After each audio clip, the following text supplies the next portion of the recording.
picked up the vehicle. We followed it for a bit. We're able to contain it using some of our bigger vehicles that we use for specialized stops. We got the vehicle stopped. Since then, the FBI and the Secret Service have responded to the scene.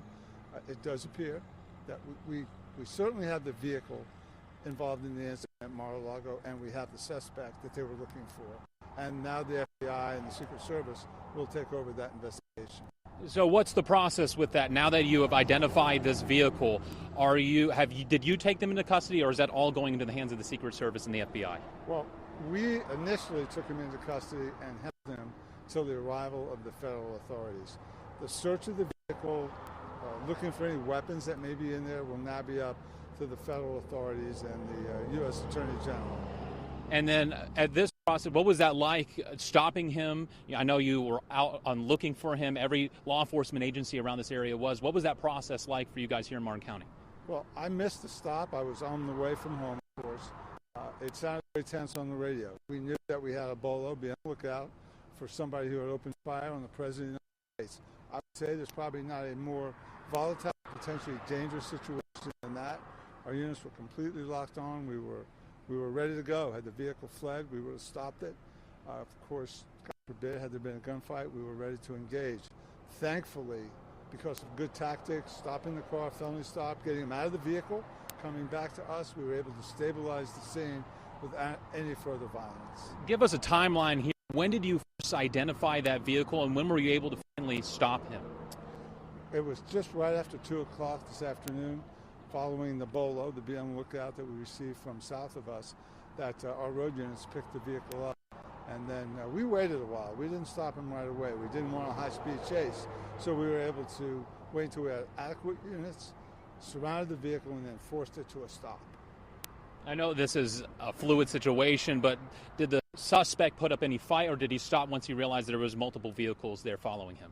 We did not give him an opportunity to put up a fight, so we had him contained, forced off the road, taken out at gunpoint, pulled back in what we call a felony stop, and he was safely taken into custody. And as you said, you believe this may be the suspect and the vehicle involved in the incident down in Mar-a-Lago. I know it's still a very fluid situation here. This is the vehicle, and this is the suspect, and he is in custody.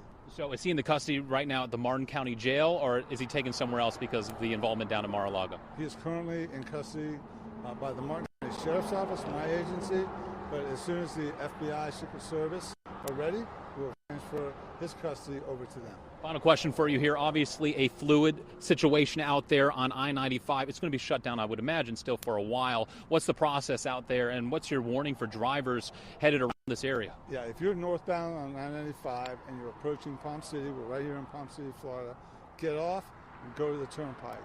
We had to clear the vehicle with an explosive vehicle on loan to us, an explosive dog from the St. Lucie County Sheriff's Office. Governor DeSantis made contact with us and let us know we had all the FAP help we wanted. And of course, we're profoundly thankful that we were able to neutralize the suspect and to hopefully increase the safety for President Trump. One other question. Can you tell us what kind of vehicle it was, what you found inside? It was let me leave it at this. It was a dark-colored, middle-year SUV, but I think the specifics will be released by the federal authorities. Sheriff, is there anything else that's important to note about what you guys did here at this scene, or anything else that people need to know out there? Well, what's very important is this. We took as high a profile felon off the streets as is possible. We did it safely. Nobody else was hurt. And I'm thankful to the men and women of the Martin County Sheriff's Office who put their lives really at significant risk. They had no idea what they were encountering. I mean, think about it. They're stopping a car. The bolo is for a suspect who had just fired at the President of the United States with a tactical rifle. It does not get scarier than that. Sheriff, thank you very much. We'll keep you updated here. Coming back to me, as Sheriff William Snyder just said, they believe this is the suspect involved, and it is the car involved as well. Obviously, still a very fluid situation here in Martin County. We'll keep you updated. Back to you. Thanks so much for watching. Go to joinnn.com to find NewsNation on your television provider. And don't forget to click the red subscribe button below to get more of NewsNation's fact-driven, unbiased coverage.